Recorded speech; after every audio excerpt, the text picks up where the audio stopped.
Hello, Mom? You were hospitalized for malnutrition? Weren't you eating properly? I've been sending you money.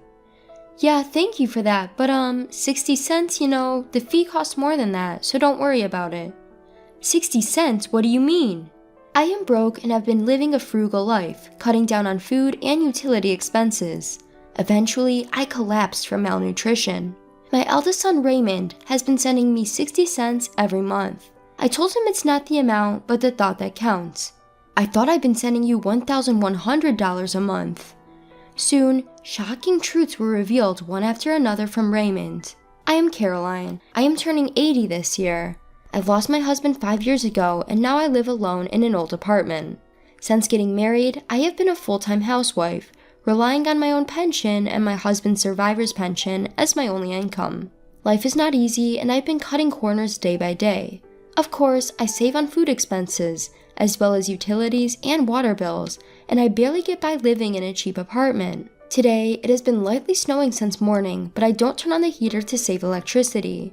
I wear a down jacket and layer warm pants in the house to stave off the cold. My fingers are trapped and bleeding from doing chores with cold water. I have frostbite on my left hand, which is swollen and red-black. As I rub my stiff fingertips while cleaning up after lunch, my daughter-in-law, Samantha, comes to visit. Hello, mother-in-law. I brought this week's medicine. It's the usual $80. Samantha brings me medicine every week. Raymond also cares for me, but he's busy as a pharmacist at a large hospital, so Samantha looks after me. A few years ago, Samantha accompanied me to the hospital for checkups, but recently she only delivers the medicine. It's cheaper this way, she says. Honestly, the medicine is a big expense for me, who is broke. However, I am told that stopping the medication will cause discomfort, so I have it delivered every week. Samantha used to be a pharmacist at a hospital like Raymond. However, she quit her job after getting married and now works part-time at a local drugstore. I'm always grateful for your help, Samantha.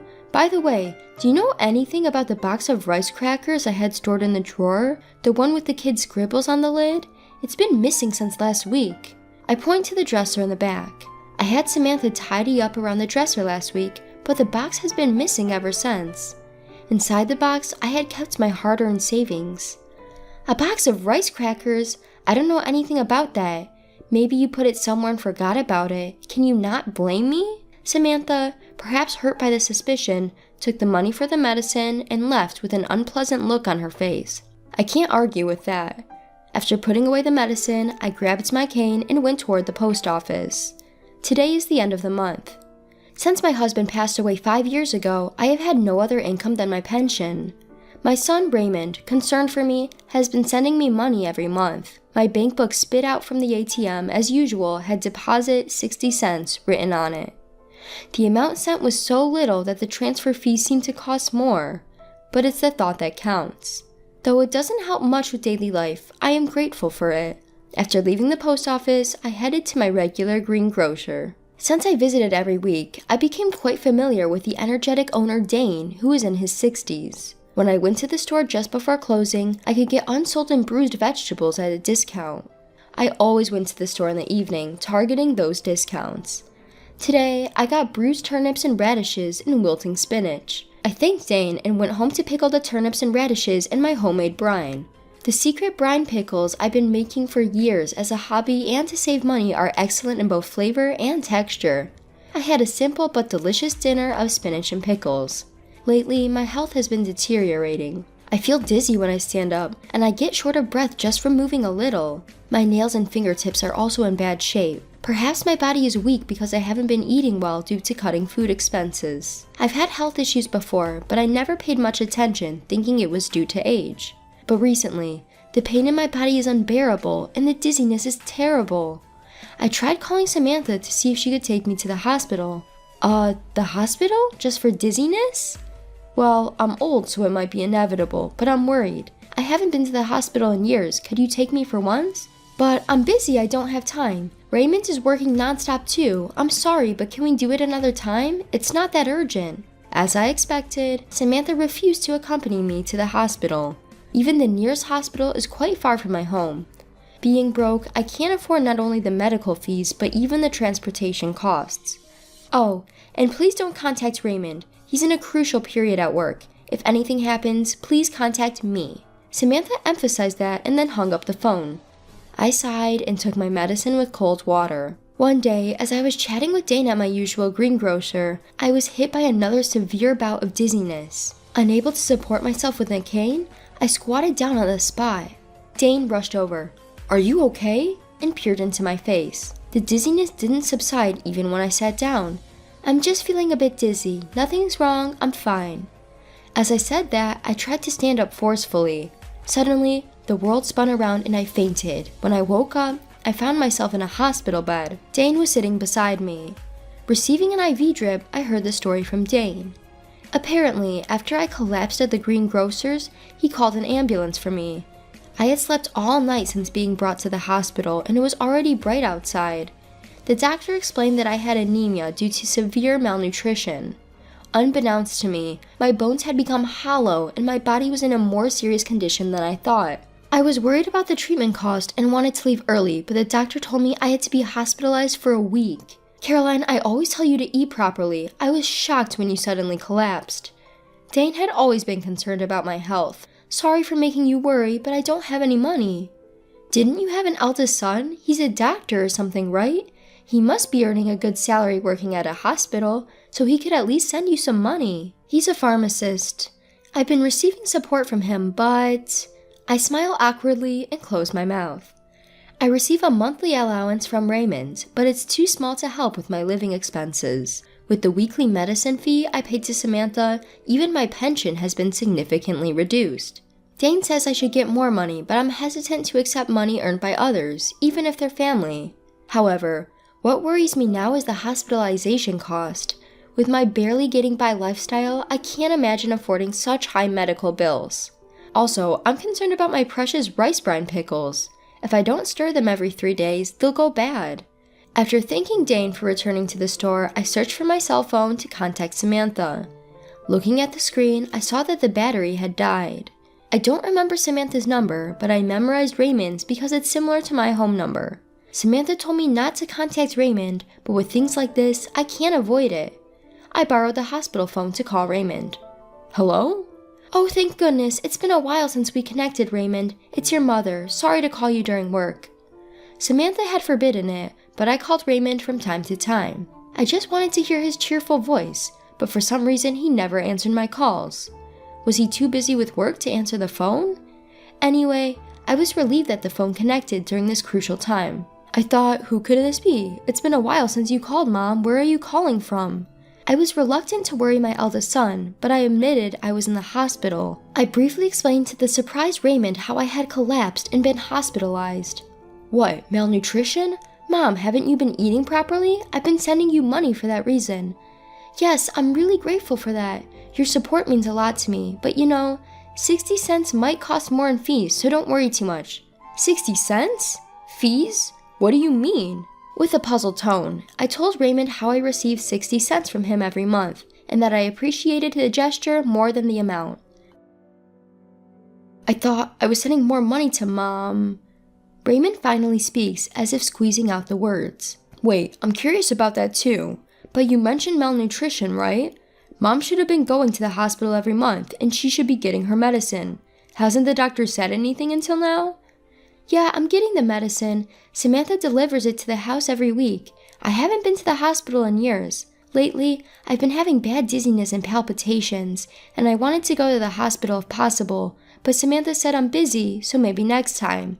"Just the medicine? Every week?" "Raymond, are you listening?"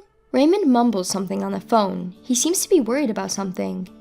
"Anyway, I know you're busy, but could you please bring me some clothes and insurance card on your next day off? And I'd like you to mix the rice brine pickles every 3 days. "Alright, I have the keys to our parents' house, so I'll leave work early today and go there. Don't worry about the hospital bills. I'll be there by evening." Raymond seems strangely preoccupied, but I'm grateful he can come right away. "Thanks.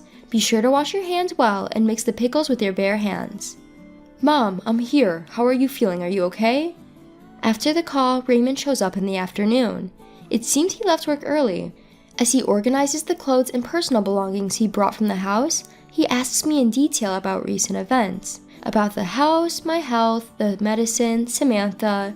It's like a continuation of this morning's phone call. He also brought my bank book from home, and we open it to check the contents together. From the date 5 years ago, there's a series of deposit 60 cents entries. Raymond glares at them with a fierce expression. Since this morning's call, Raymond's behavior has been strange. Did something happen at work? I thought he must have been very busy, as I had tried calling him 2 or 3 times a month, but never got through and he never returned my calls. I feel bad for making him leave work early today. I casually apologize for it, and Raymond is taken aback and asks rapid-fire questions. He quickly takes out his smartphone and starts operating it intently as soon as he hears my story. What's been going on with him?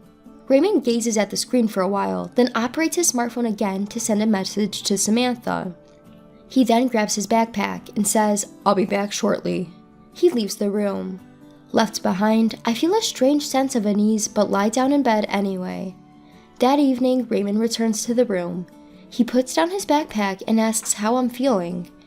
After receiving an IV and sleeping in a warm bed for the first time in a while, I feel much better. While snacking on fruit and chatting, Samantha comes into the room. "Oh, mother-in-law, how are you feeling? Raymond, you took time off work, huh?" She approaches us with a forced smile and sits in the chair next to Raymond. Raymond didn't reply, looking down and gripping my bank book in his hand. Before I could say anything, Raymond spoke up with a voice lower than usual. "Samantha, Mom's malnourished. Do you know why?" Samantha stayed silent. There was a tense atmosphere. Raymond turned to face Samantha, glaring at her head on. "Mom's been broke for so long, barely able to buy food. It's not just food. She's been cutting back on electricity and gas, living on the edge for years. When I went to her place today, there wasn't even a heater in the dead of winter." "Whoa, wait, Raymond, we're in a hospital. What happened? It's not Samantha's fault there's no money." I tried to calm down the yelling eldest son while hiding my frostbitten, swollen red-black hand. Ignoring me, Raymond continued with an angry tone. "I asked you to send $1,100 to Mom every month, right? But she's only received 60 cents for the last 5 years. Samantha, what's going on?" Saying that, Raymond thrust my bank book at Samantha. On every page there was the number 60 cents. I couldn't believe my ears. I don't remember ever receiving $1,100. The money from Raymond was always 60 cents. Samantha, cornered by the furious Raymond, looked away from the bank book and fell silent. "That's not all. I give you $150 every week for Mom's medical expenses and medication, right? You said you were using the leftover money to buy her necessities and groceries, but there were only withered vegetables in her room. The fridge was empty." "Be quiet. I gave her the medicine." "What kind of medicine? Without a doctor's prescription, you decided to prescribe it yourself. All that was in Mom's house were basic vitamins. You bought some random vitamins at the drugstore where you work, put them in a medicine-like bag, and handed them over, didn't you? What were you thinking?" "I had no choice. I needed the money," Samantha yelled back to the furious Raymond. Even though this was a private room, we were still in a hospital. As I was shocked by the contents of the eldest son and his wife's conversation, I felt anxious. "You needed money? So you stole Mom's precious savings from her dresser too?" With that, Raymond pulled a crushed box out of his backpack. On the lid was a drawing of my husband and me, drawn by Raymond when he was a child. It was the box of rice crackers I had been searching for the last week. I too was so shocked that I gasped. "What? What? No way." I didn't want to believe it either, but I found it while searching through our trash after you said it disappeared a week ago. You really did it, didn't you? Faced with undeniable proof, Samantha turned pale and lost her words. "So what did you do with the $250,000 that was in this box, huh? And the $1,100 you were supposed to send to Mom every month, the hospital fees, and the medicine fees. Where did it all go?" "Stop nagging, there's no money left." Samantha, who had been trembling as she stared at the box, eventually stood up, knocking over her chair, and yelled back defiantly. "It's all your fault anyway. You always ignored me and focused on your mother. Ben is way better than you, my husband." "Huh? Ben?" "He's the coolest host at the club around here. I've been supporting him, and soon he'll be #1. He said he's saving all the money I've given him for our life together." As Samantha excitedly continued talking, both Raymond and I stared at her blankly. I didn't quite understand, but it seemed she had fallen for a man and was providing him with money. Apparently, she needed a lot of money for that. Alright, Samantha, I get it. Let's get a divorce right here for the sake of your life with this Ben guy. Raymond quietly said this and took out the divorce papers and a seal from his backpack, placing them on the side table. I never want to see your face again. Sign the divorce papers here, pack your things tonight, and leave the house. I'll stay at the hospital tonight. What? Don't be so selfish. You can't just suddenly... Samantha, do you even realize what you've done? Faking medicine, stealing money. If you don't want a divorce, we can go straight to the police instead. Samantha, who had been so confident, flinched under Raymond's intimidating gaze, and eventually started making tearful excuses. I had no choice. My part-time job wasn't enough. I took a little from the money you sent and the medicine fees, but I know it was wrong. Besides, neither you nor your mother noticed for years, right? You both share some responsibility. Enough. I don't know when you did it, but you went through my phone and blocked Mom's number. You even told her not to contact me, didn't you? You deliberately kept us apart and exploited her without getting caught. Raymond slammed the divorce papers on the table with his fist. Samantha flinched. Anyway, Samantha, this is goodbye. I'll make sure you pay back every penny you've taken from us. Remember that if you don't, we're going to the police. Finally realizing the gravity of her actions, Samantha couldn't say anything and signed the divorce papers with tears in her eyes. Samantha left the house that night as Raymond had told her to, like she was running away. In exchange for not reporting her to the police, Raymond made sure to demand repayment of the money she'd taken.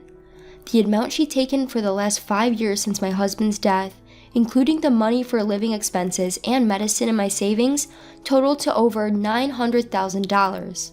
I was shocked. Samantha later lost contact with the host she had given so much money to and went berserk in the club, getting herself banned.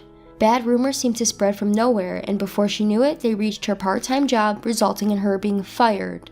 With her income gone and not a penny to her name, Samantha couldn't rent an apartment and had to spend some time sleeping in internet cafes, but what happened to her after that is unknown. I had almost given up on getting back the money Samantha had taken as she had disappeared, but her family, who learned of the situation, decided to repay the debt in small amounts on her behalf. It might be difficult to recover the full amount of stolen money, but I was happy with their gesture. After being discharged from the hospital, I decided to leave with Raymond. We're living peacefully together in the house Samantha left, just the two of us. I had been forced to live a difficult life, being exploited by Samantha, but now in our warm, comfortable home, I'm eating well and my health has improved. Dane, the greengrocer who has always been worried about me, finally felt relieved. I still continue to make my specialty pickles. I used to do it just as a hobby and for saving money, but now, with Raymond's help, we're sharing information on how to make good pickles and delicious pickle recipes. In a few years, my pickle channel became hugely popular, possibly because an 80-year-old content creator was a novelty, and now it brings in an amazing income. I had always thought that making money was impossible for me, as I had never worked as a full-time employee, but even I can be useful to others. More than earning money, I've come to know the happiness of bringing joy to others, and now live a fulfilling life every day.